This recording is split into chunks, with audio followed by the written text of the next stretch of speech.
Hello guys, ഇന്ന് നമ്മളൊരു beautiful ആയിട്ടുള്ള ഒരു വൈറൽ ഹിഡൻ സ്പോട്ടിലേക്കാണ് പോകുന്നത്. ചിലർക്കൊക്കെ ഈ ഒരു സ്പോട്ട് പിടിയിട്ട് കാണും. ഇതാണ് വർക്കല കാപ്പിലുള്ള വെറ്റക്കട ബീച്ച്.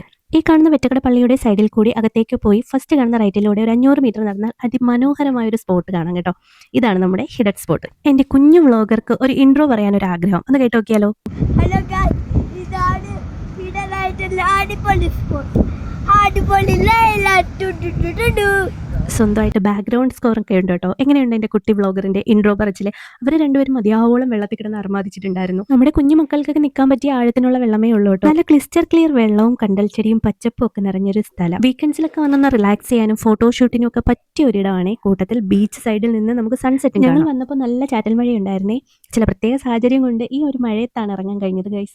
എന്നിരുന്നാലും അത് ഒരു വൈബായിരുന്നു. അപ്പോൾ ഇതുപോലെ വൈബ് അടിച്ചിരിക്കാൻ പറ്റിയ സ്ഥലം നിങ്ങൾ അന്വേഷിച്ച് നടക്കുകയാണെങ്കിൽ ഇങ്ങോട്ട് വിട്ടോളൂ കേട്ടോ. പിന്നെ ഒരു കാര്യം പറയാനുള്ളത്, ഇത്തരം സ്ഥലങ്ങളൊക്കെ പ്രകൃതിയുടെ ഒരു ഗിഫ്റ്റാണ്. അത് നമ്മൾ മനുഷ്യരായിട്ട് മലിനപ്പെടുത്താതിരുന്നാൽ അത്രയും നല്ലതാണ്. കാരണം ഇതിന്റെ ബാക്ക്ഗ്രൗണ്ടിലും ബീച്ച് സൈഡിലും ഒക്കെ ആയിട്ട് ഒത്തിരി പ്ലാസ്റ്റിക് അവശിഷ്ടം മാലിന്യങ്ങളൊക്കെ വലിച്ചെറിഞ്ഞ അവസ്ഥയിലായിരുന്നു. അപ്പോൾ ഇനി വരുന്നവരെങ്കിലും ഇത്തരം പ്രവണതകളൊക്കെ ഒഴിവാക്കിയാൽ അത്രയും നല്ലത്. അപ്പോൾ ഇങ്ങോട്ട് വരാനുള്ള ലൊക്കേഷൻ നമ്മുടെ ഗൂഗിൾ മാപ്പിലുണ്ട്. വെറ്റക്കട ബീച്ച് എന്നോ വെറ്റക്കട മോസ്ക് എന്നോ ഒക്കെ സെർച്ച് ചെയ്താൽ ഇങ്ങോട്ട് വരാവുന്നതാണ്. അപ്പോൾ വീഡിയോ ഇഷ്ടമായെങ്കിൽ ലൈക്ക് ചെയ്യണം. ഈ ഒരു സ്പോട്ട് ഒന്ന് വിസിറ്റ് ചെയ്തവരാണ് ഈ ഒരു വീഡിയോ കാണുന്നതെങ്കിൽ കമന്റ് ചെയ്യാൻ മറക്കല്ലേ. അപ്പോൾ അത്രയേ ഉള്ളൂ guys. See you then. Bye by.